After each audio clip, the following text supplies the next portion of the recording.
Señoras, señores, ¿qué tal están? Las reformas que está llevando a cabo el gobierno de Rajoy han estado muy presentes esta semana en las Cortes, donde el PSOE ve desmantelamiento de los servicios ferroviarios o recortes en las pensiones, el PP ve racionalización y sostenibilidad. Un debate intenso que también ha dejado un anuncio: ningún ciudadano de Castilla y León se quedará sin transporte público. Enseguida les contamos todos los detalles. Antes, como siempre, titulares.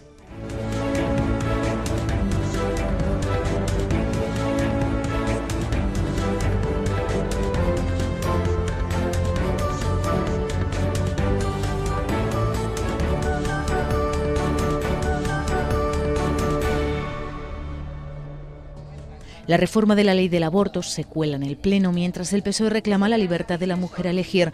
El PP defiende el derecho a la vida del no nacido. Además, las Cortes han dado luz verde a la ley de integración de los inmigrantes con la única abstención del Partido Socialista. La califican de triste y vacía. Los grupos parlamentarios se unen para fomentar la contratación de personas con discapacidad intelectual en las administraciones públicas y para mejorar la atención sanitaria. Con esta última proposición pedirán a la Junta que en un plazo de un año jerarquice los servicios de urgencia para optimizar el gasto. Es una joya arqueológica aún sin explorar. A 1.500 metros de altura y dominando todo el valle de Amblés, en Ávila, el Castro de Ulaca nos habla del pueblo betón, de la Edad de Hierro y de rituales. El altar y la sauna son sus buques insignias. El mensaje que llegaba de la Junta era claro: ningún ciudadano de Castilla y León se quedará sin transporte público. Para Herrera es racionalización del servicio, para el PSOE desmantelamiento. Óscar López hablaba también de insolidaridad con los ciudadanos. En autobús o en tren, la Junta garantiza que ningún ciudadano se quedará fuera del transporte público, pero en los datos el presidente Herrera avalaba el plan en el que está trabajando el Ministerio para racionalizar los servicios ferroviarios. Apeaderos con solo 5 viajeros, billetes por los que el Estado paga 300 euros cuando el pasajero solo 10, y 34 itinerarios de media distancia que son deficitarios. No se va a cerrar, no se va a clausurar, no se va a levantar ningún corredor ferroviario. Pero donde la Junta ve racionalización, el PSOE desmantelamiento. No entiendo qué tiene el señor Rajoy contra Castilla y León, salvo que se esté vengando del señor Aznar. Y recordaba a Herrera inversiones anteriores. Un gobierno socialista, en este caso de José Rodríguez Zapatero, entre el año 2004 y 2011 invirtió 5.594 millones de euros, 5 veces más. ¿Es que ustedes no recuerdan que prometieron volver a construir la línea Valladolid-Ariza, o el ferrocarril de la Vía de la Plata, o el Santander Mediterráneo? ¿Y por qué lo prometieron? Porque ustedes lo desmantelaron. Aquí hay racionalización de servicios ferroviarios. Eso con el tren, porque con el carbón los socialistas reclamaron a la Junta firmeza para defender ante Rajoy el futuro de las comarcas mineras. Usted desde Castilla y León, desde casa, se hace el gallito frente al ministro, pero luego es incapaz de acercarse a Salamanca a reivindicar ante Mariano Rajoy. Como respuesta, el Ejecutivo acudía de nuevo a la herencia de Zapatero. Según Villanueva, sus previsiones macroeconómicas fueron tan malas que generaron un déficit energético que superó en 2011 los 25.000 millones de euros. El Gobierno de España ha tenido que tomar decisiones para intentar corregir, que no lo consigue, este déficit. Y nos ha anunciado que en el mes de junio se va a conocer la nueva planificación energética. En ella exigirán un hueco para el carbón autóctono. Palabras, palabras, palabras, ninguna solución. Es que las comarcas mineras se hunden. Y ante esa desesperación, usted viene aquí a hablarnos de estrategias de futuro, de pasado, pero de verdad, no tiene vergüenza, señoría. Un debate agrio que acabó así. Que retire de inmediato lo de que no tengo vergüenza. Retire la expresión. Me ha preguntado sobre la política energética y usted ha hecho una valoración del carbón.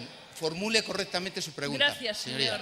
Con las aguas más tranquilas, el grupo mixto trasladaba su preocupación por la venta de Unicaja al Banco CEIS. Vamos a gobernar la comunidad, vamos a trabajar por la comunidad sin tener el amparo de unos recursos fundamentados en los ahorros de los ciudadanos de aquí. El presidente Herrera asumía parte de su responsabilidad política con el sistema financiero, pero le invitaba a trabajar por el futuro. Aseguraba además que 26 entidades están en Castilla y León y como ejemplo destacaba los 350 millones de euros de la Caixa para 2.000 operaciones financieras.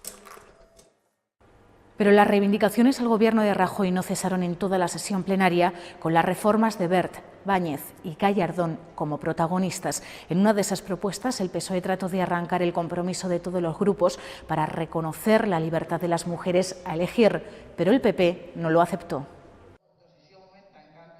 Con la mirada puesta en Madrid y en la reforma de la ley del aborto que propone Gallardón, los grupos parlamentarios se enzarzaban en un debate que ponía frente a frente dos modelos. Por un lado, el de la oposición, que apostaba por el derecho de la mujer a decidir libremente. La mejor forma de reducir el número de abortos no es negar a las mujeres el acceso a procedimientos legales y seguros, sino darles el poder de controlar su fecundidad y de prevenir los embarazos no deseados. Por otro, el del Partido Popular, que defendía al concebido pero no nacido. No es razonable empeñarse en que solo hay un derecho y es el derecho de la mujer a la libertad de decidir. Y extendían esta defensa a otra de las reformas que está llevando a cabo el Gobierno de Rajoy, la de las pensiones. Aseguran que su objetivo no es otro que garantizar la sostenibilidad del sistema. Lo que nosotros hacemos ahora no es elevar la edad de jubilación, sino acercar la edad de jubilación real a la legal. Pero Partido Socialista y Grupo Mixto hablaban de desmantelamiento, con un ejemplo, el de un hombre en paro con 53 años y con 35 de vida laboral. Como los ingresos de la unidad familiar, 495 euros, están por encima del 75% del salario mínimo interprofesional, significa que el desempleado se queda sin subsidio y sin cotización, a esperar el día de jubilación viendo cómo su futura pensión se reduce cada día. Abaratamiento de la mano de obra. Por otra parte, abaratamiento de las pensiones. Tampoco el ministro Wert se libraba de las críticas de la oposición. Para los socialistas, el proyecto de ley que ha puesto sobre la mesa es una contrarreforma en toda regla, que devuelve al sistema a los años 70. De ahí su petición. Reúnase con la comunidad educativa de Castilla y León, escúcheles y traslade al Consejo Interterritorial la verdadera voz de esta comunidad autónoma. Pero enfrente se encontraban con el apoyo de la Junta a un texto que, a su juicio, combate uno de los grandes problemas de la educación, el fracaso escolar. Que con las leyes que hemos tenido no hemos conseguido, desde luego, disminuir. Y esa es la razón fundamental. Porque además trata de la empleabilidad de los jóvenes. Sin salir de las aulas y en un debate más de casa, el Partido Popular rechazaba la propuesta socialista de crear un fondo de solidaridad autonómico para ayudar a los universitarios con menos recursos. Dice que eso es competencia de las universidades. Castilla y León es ya la segunda comunidad autónoma en contar con una ley de integración de los inmigrantes. Va a beneficiar a 172.000 personas y va a introducir medidas para garantizar el acceso a una vivienda o a los servicios sociales en igualdad de condiciones. Las Cortes daban luz verde a este texto con el apoyo del Partido Popular y el Grupo Mixto y la abstención del PSOE. Dicen los socialistas que es una norma vacía. Entendemos desde el Gobierno, señorías, que este proyecto debe ser una herramienta fundamental para que todas las administraciones públicas favorezcan, faciliten y promuevan el ejercicio para y por la población inmigrante de los derechos y deberes que les corresponden. Es una ley triste porque desgraciadamente, de unos años a esta parte, los ciudadanos castellanos y leoneses también se han convertido en inmigrantes. Y esta ley debería de servir para tratar a los inmigrantes que viven en Castilla y León como a nosotros nos gustaría que se tratase a nuestros hijos. Es el momento de dar un paso adelante en el apoyo a la integración, no de abstenerse. Espero que cambien de opinión, porque es importante que esta ley salga con el máximo apoyo de esta Cámara, porque los mayores beneficiados no somos los grupos políticos, señoría. Son las personas extranjeras que residen en nuestra comunidad. Empezaremos a exigir el cumplimiento de esta ley desde el día siguiente que esté publicada en el boletín y exigiremos en los próximos presupuestos recursos al servicio de esta ley. Esta es la segunda ley que se aprueba en estas Cortes en menos de un mes. Hace 15 días fue la de igualdad de oportunidades para personas con discapacidad y precisamente por eso la presidenta de las Cortes ha querido conocer de primera mano el trabajo que realiza la Fundación Personas para la inserción social y laboral de este colectivo. Primero ha visitado el Centro Escolar El Pino de Obregón en Valladolid, después el Centro Laboral Lince Marketing situado en Zaratán y allí María Josefa García Cirac ha destacado el compromiso de los tres grupos parlamentarios con los discapacitados y la dependencia. Se acaban de cumplir 2 años de legislatura y con la efeméride han llegado los primeros balances. Moderado en el tono pero rotundo en la crítica, Óscar López ha calificado este mandato de Herrera como el de los recortes y el retroceso. El PSOE pisa fuerte y golpea sin ambajes la gestión del Gobierno. La peor legislatura de la historia de Castilla y León. Y en esta ocasión no se trata de valoraciones subjetivas, se trata sencillamente de datos objetivos. Datos objetivos y demoledores, asevera López, de los que subraya uno. 58.200 parados más desde que el señor Herrera pidió el voto y nos anunció que el empleo sería la obsesión. Datos que dice enmiendan a la totalidad la gestión de Juan Vicente Herrera y a los que suma el éxodo de jóvenes, 70 al día en 2012, y los recortes en áreas como sanidad o educación, que los socialistas cifran en el 6 y el 13,5% respectivamente. Recortes brutales, recortes desconocidos y recortes que se producen en las materias más sensibles, desde luego en la sanidad, en la educación, en los servicios sociales, en el fomento del empleo, en la I+D+I. El PSOE denuncia también que el discurso de Herrera no esté sirviendo para frenar las reformas de Moncloa que más afectan a Castilla y León. Es que muchos de estos recortes parecen lamentablemente pensados para Castilla y León. Es que la reforma del mundo local a quien más va a afectar es a Castilla y León, al 98% de los ayuntamientos. Es que el recorte en el carbón a quien más afecta es a Castilla y León. Y reprocha al presidente de la Junta que no haya aprovechado el acuerdo parlamentario para defender el carbón y que este sector, como el de las energías renovables, haya sido sentenciado por el Gobierno de Rajoy. Al margen del Pleno y de los balances, la actualidad parlamentaria también ha llegado a estas salas de comisiones y además con más de un acuerdo. En la de Sanidad, PP, PSOE y Grupo Mixto se han unido para pedir a la Junta que siga adoptando las medidas necesarias para mejorar las urgencias hospitalarias, aunque este consenso no ha estado exento de críticas por los recortes y el aumento de las listas de espera. En urgencias, si ponemos recortes, lo único que vamos a hacer es aumentar las urgencias. No hay otra posibilidad y además es directamente proporcional el nivel de recortes con el aumento de urgencias. Y es que además los recortes de verdad que lo único que nos provocan es inequidad, ineficiencia. En cuanto a los especialistas de urgencias se refiere, usted sabe que no ha habido recortes, se han mantenido los profesionales porque, como le decía, efectivamente es un servicio que se considera de gran importancia para la prestación sanitaria en Castilla y León. Sin duda se puede y se debe optimizar la atención fundamental que prestan los servicios de urgencia, siempre y cuando entendamos que detrás de optimizar no está aplicar también en los servicios de urgencia el austericidio. En otra comisión, en la de Hacienda, el Partido Popular se ha sumado a la propuesta socialista para exigir al Ejecutivo que cumpla con el decreto que ya existe y fomente la contratación de personas con discapacidad intelectual en las administraciones públicas. El PSOE pide a la Junta que de las palabras pase a los hechos. Critica que desde que se creó la ley en 2008 no ha presentado ninguna convocatoria ofertando trabajo a los discapacitados intelectuales. La reserva de puestos de trabajo para personas con discapacidad en las ofertas de empleo público de la comunidad ha sido superior a la exigida por la normativa básica, que exigía un 7% y desde la comunidad se ha llegado a ofrecer hasta un 10%. No es cuestión solo de decir que se hace un cupo de reserva, si lo que realmente se quiere es que puedan acceder personas con discapacidad a la Administración, pues lo que hay que hacer es crear las condiciones específicas para que esto sea así. Por eso el PP ha aceptado tener en cuenta la petición socialista. Vamos a votar a favor. En cambio, ha rechazado la propuesta para limitar los nombramientos a dedo en la Junta. El PSOE estima que hay más de 5.000 trabajadores elegidos directamente.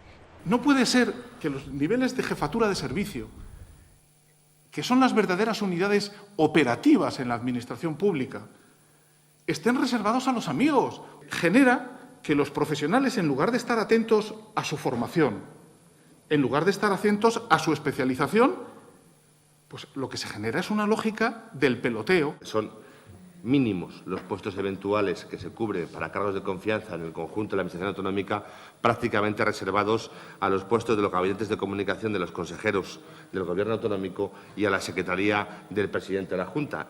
No ha habido consenso para que las previsiones plurianuales del Gobierno se aprueben en las Cortes, al igual que el techo de gasto, pero sí para que la Junta pida al Ejecutivo de Rajoy que ajuste las retribuciones de los socios de las pymes basándose en su relación laboral y no en la mercantil.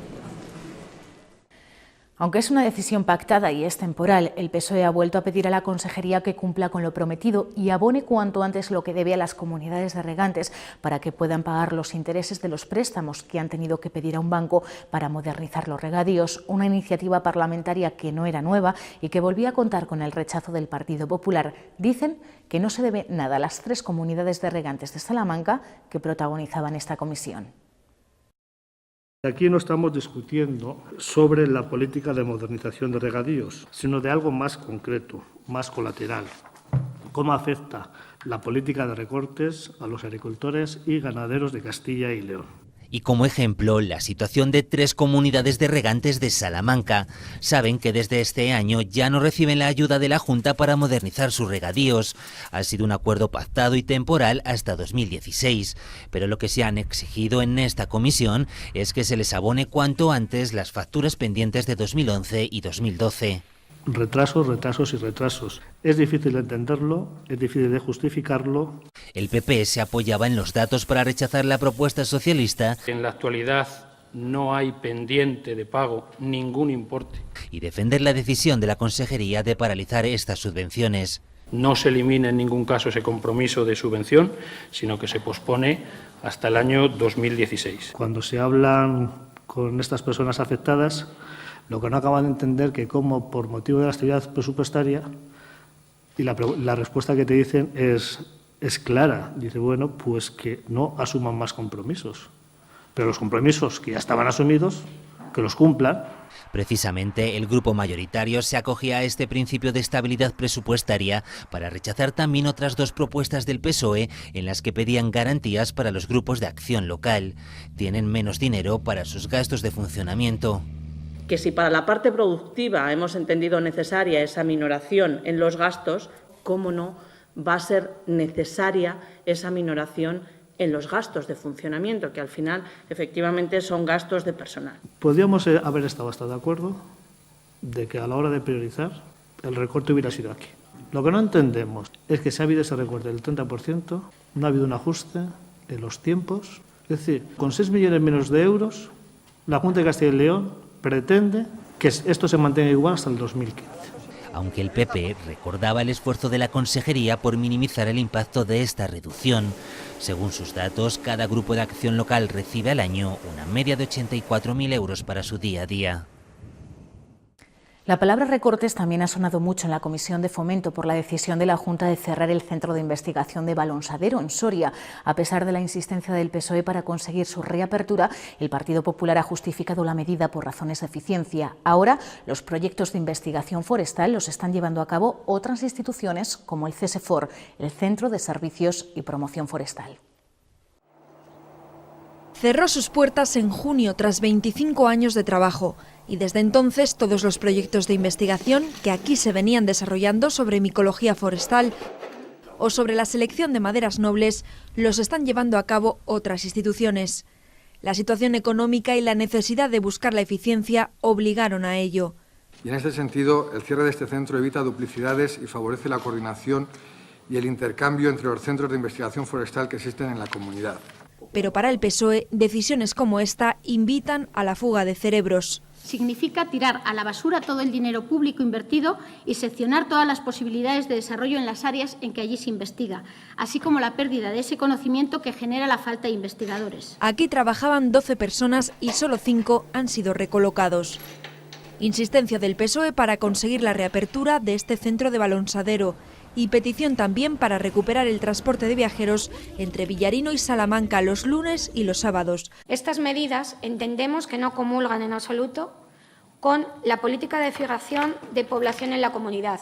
Es decir, están gobernando en contra de su propia agenda de la población. La oposición hablaba de nuevo de recortes y el PP de eficacia. Estamos hablando de más de 2.200 rutas regulares y el 90% de estas rutas son deficitarias. Entenderá usted, señoría, pues este proceso de reordenación. ¿Y qué se va a tratar de hacer con este proceso de reordenación? Pues mire, es garantizar la oferta de transporte público de forma que todas las localidades y todos los núcleos de población que contaban con transporte público lo sigan manteniendo. Y rediseñarán el calendario, los itinerarios y los horarios, dando prioridad a las líneas que conectan con los servicios esenciales.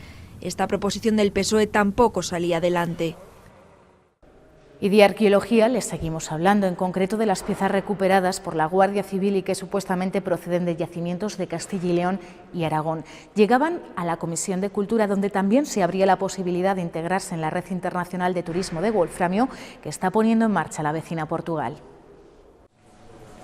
El propio imputado niega que las 400 piezas provengan de Numancia y Tiermes, aunque el PSOE tiene sus dudas. Por eso han preguntado en comisión cómo van las investigaciones. Desde la Junta apuntan que si se confirma la procedencia de Castilla y León, reclamarán estas piezas para que vuelvan a su lugar de origen. Mientras tanto, se trabaja, dicen, en la seguridad de los yacimientos. Desde las sillas socialistas insisten en una comunicación más eficaz con la Guardia Civil. Lo que falta es, una vez tenida la comunicación, eficacia y ejecutar bueno, pues lo que corresponda. Supongo que se refiere al vallado, porque otra medida que haya partido de su grupo no la recuerdo. Bueno, pues le vuelvo a reiterar que no pierdan el tiempo, no vamos a poner en marcha medidas que están en contra de lo que los técnicos, tanto los técnicos de la Junta de Castilla y León como los técnicos independientes nos vienen diciendo acerca de ese tipo de medidas. El quinto punto del orden del día proponía la inclusión de las antiguas instalaciones de extracción de wolframio en la ruta internacional que está preparando Portugal y que ya cuenta con la colaboración de Galicia. En nuestra comunidad, solo la de Navasfrías, en Salamanca, es visitable. Pasa por conseguir un apoyo financiero necesario, apoyo que en estos momentos no puede comprometerse por parte de la Junta de Castilla y León. Nosotros hoy lo que estamos pidiendo, por Dios, es que se levante un teléfono, para ver qué puede aportar la Junta de Castilla y León. Han debatido el estado de las obras de recuperación del paño de la muralla de Soria, que se derrumbó en marzo por las intensas lluvias. La Junta ofreció su apoyo y está a la espera del informe del Ayuntamiento. También comprometidas, aunque de momento en proyecto, las obras de rehabilitación del Teatro Cervantes de Segovia. Desde el PSOE defienden que el Gobierno lo da por perdido. El PP dice que está a la espera de financiación. Sitúense, Ávila, Edad del Hierro y Pueblo Betón. Aunque no lo parezca, es historia. La historia del Castro de Ulaca, que con más de 80 hectáreas y 200 edificaciones se ha convertido en una auténtica joya arqueológica aún sin explorar. Hoy el socialista Fernando Rodero nos la descubre, aunque ya les adelantamos que está situada a 1.500 metros de altura y que domina todo el Valle de Amblés.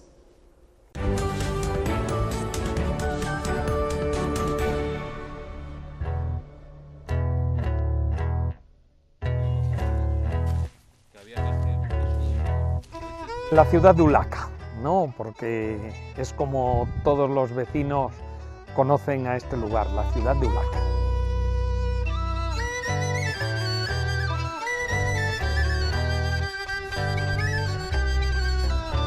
Es tal vez la ciudad más grande del mundo Betón, que es un pueblo prerromano, y llega a tener más de 1.500 habitantes. Estamos hablando de 80 hectáreas. Tiene un perímetro mayor que Ávila, amurallada. Estamos hablando de una ciudad de hace 2000 años y estamos hablando que ahora mismo en todo este entorno no hay ningún pueblo que tenga más de 1.500 habitantes, ni que llegue a 1.500. Estamos hablando del siglo II a.C. Sí, del tercero o cuarto hasta después, el siglo I después de Cristo, ¿no? Por la romanización, básicamente, ¿no? Roma se instala en torno a Ávila. Ávila no permite, evidentemente, ningún poblado defensivo, ¿no? Por eso se destruyen las empalizadas, dejan solo las piedras y la gente poco a poco se va yendo de aquí. Quisiera decir una frase de Plinio, ¿no? Cuando al principio se encuentran con los betones, cuando se empieza a romanizar estos lugares, tenían un alto concepto también de los betones.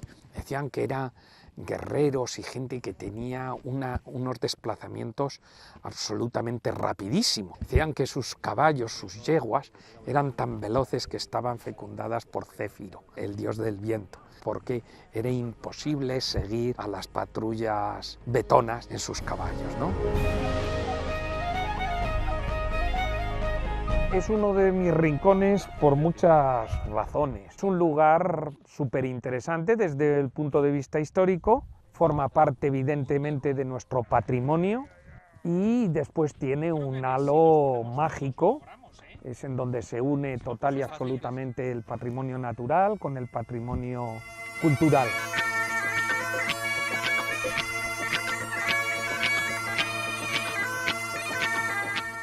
Tenemos aquí detrás, que es el buque insignia, ¿no?, de Ulaka, el altar de sacrificios, tanto de animales, incluso de seres humanos. Hay otro altar similar en Portugal, en donde sí que está documentado que en ese altar se provocaban sacrificios humanos. Estrabón también hablaba de las costumbres bárbaras de los betones. La sauna, que es un lugar también mágico, que servía de ritual para la iniciación de los guerreros. Las canteras era un sitio de producción importante de bloques de granito para construir. Cómo iban haciendo horadaciones en el granito, que luego metían cuñas de madera, las mojaban, se expandían, arrancaban bloques, los iban cuarteando. Cómo se ve la cantera, que prácticamente está viva, que es que solo faltan las 4 piquetas y los obreros. Descubiertas aquí en el Castro de Ulaka tenemos entre 250 y 300 casas, que van desde los 40 hasta los 400 metros. Bastante increíble, ¿no? La organización social, el cómo casi todas las casas, por ejemplo, tenían una orientación determinada para protegerles del clima, al este, siempre. Sí. Ellos hacen mucha vida afuera, mucha. La mayor fuente de ingresos era la ganadería, sin duda. Todavía falta muchísimo por descubrir. Se puede decir que casi está virgen para los arqueólogos. Ulaka es un recurso de turismo impresionante, hay que ponerlo en valor, hay que investigarlo, hay que descubrirlo, porque todavía Ulaka nos puede contar miles y miles de cosas. Está esperando a que le dejemos que nos cuente.